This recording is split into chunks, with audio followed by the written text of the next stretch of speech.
Bé, estem al costat de la plaça Catalunya, al mateix centre de Barcelona, no? I l'Església ha decidit que aquesta església que tenim aquí al costat està oberta permanentment per a les persones sense llar. Cada dia passen unes 450 persones que dormen i viuen aquí al centre de la ciutat.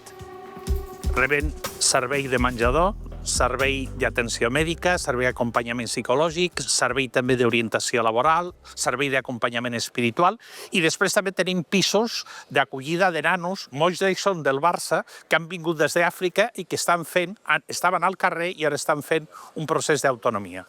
La casualitat de la vida, no?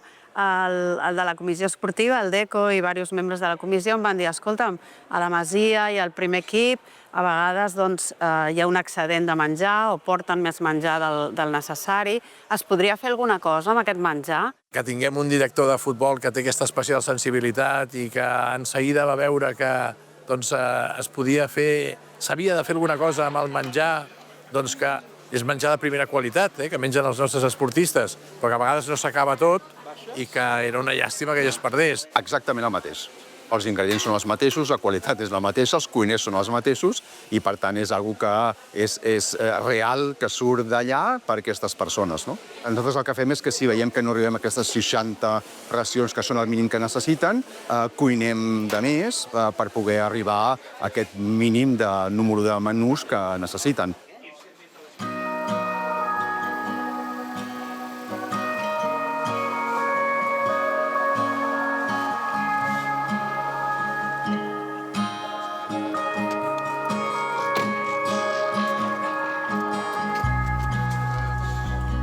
I va arribar el moment que els astres van alinear i llavors va arribar Rotary al PAN, que és una entitat petita però que ja fa 12 anys que la Fundació li havia donat una furgoneta per traslladar menjar a aquest menjador social on estem avui, a la parròquia i hospital de campanya Santa Anna, i en aquell moment vam creuar i vam dir, escolta, ells necessiten una furgoneta, en aquests moments no tenim per donar-los, però sí que podríem donar menjar per a aquest menjador social de Santa Anna. Hem connectat generositat amb necessitat. Generositat com la que podeu veure, de poder portar menjar a menjadors solidaris, socials, apunto sense cap ajuda oficial, i portem la quantitat de més d'1.200.000 menús donats en els últims 14 anys. Des de l'any 2012, que hotels generosos, entitats com la Fundació del Barça Generosa, empreses generoses com Sanet, permeten que molta gent de la ciutat puguin gaudir d'una alimentació digna almenys una vegada al dia.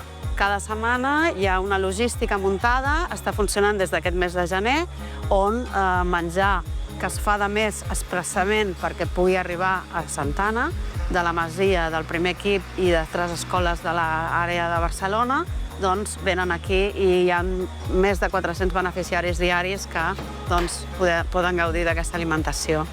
El que estem fent nosaltres és intentar ajuntar, diguéssim, aquesta ajuda, que és cuinar per a 60 persones cada dia que venen a aquesta parròquia de Santa Anna, intentar també combinar-ho amb el malbaratament alimentari per no tenir que llançar res, i aquesta combinació de les dues coses ens dona la possibilitat que cada dia ens vinguin a recollir aquests 60 menús que venen directament aquí per donar de menjar a aquestes persones que ho necessiten. La majoria d'elles, segons el Padre Pello, viuen al carrer, i és, la veritat, una satisfacció enorme perquè és molt emocionant saber que el teu petit granet de sorra està ajudant a aquestes persones. Benvingut i enhorabona, Molt de veure. Doncs el Barça, el Sanet, amb el menjar que no s'acaba a la ciutat esportiva, el porten aquí, al convent de Santa Anna, amb el Padre Pello, i es dona a tota una sèrie de persones que estan vivint un moment de la seva vida complicat, que necessiten d'aquesta feina assistencial.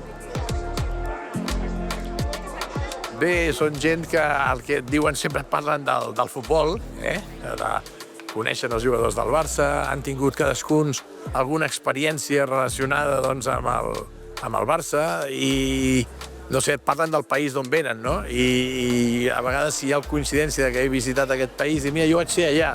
I jo crec que els dones també un punt d'orgull, no? De dir, escolta, el meu país el visiten i existeix.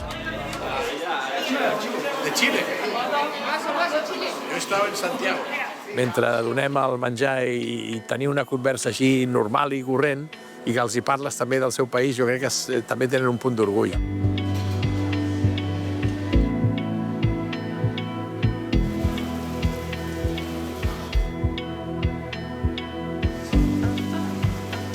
Es parecerà sorprenent, però molts d'ells estan a Barcelona precisament per al Barça, perquè a l'Àfrica porten les samarretes del Barça, viuen també l'equip, i molts d'ells, quan desitjaven arribar a Europa, ja pensaven en Barcelona precisament per al Barça. Són gent que ve de diversos països i que alguns venen al crit de Barça o Barcat, que vol dir mort.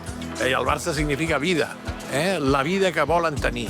I això és el que ens fa ser més que un club, el que ens fa tenir un club amb ànima, que això ja sabeu que a través de la Fundació del Barça doncs canalitzem tota aquesta especial sensibilitat amb els diversos programes que té la Fundació. Aquest és un projecte molt emblemàtic.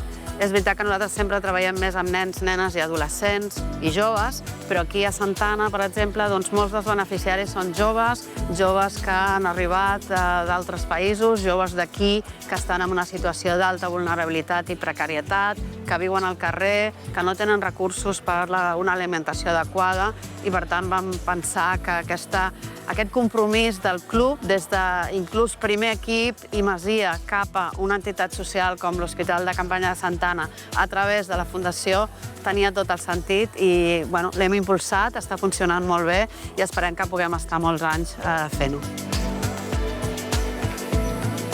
I com a president del Barça és dels moments en què em sento millor, que veig que el futbol, l'esport en general, però el Barça especialment, serveix per ajudar la gent, per unir a persones, per unir cultures. És quan et sents millor com a persona.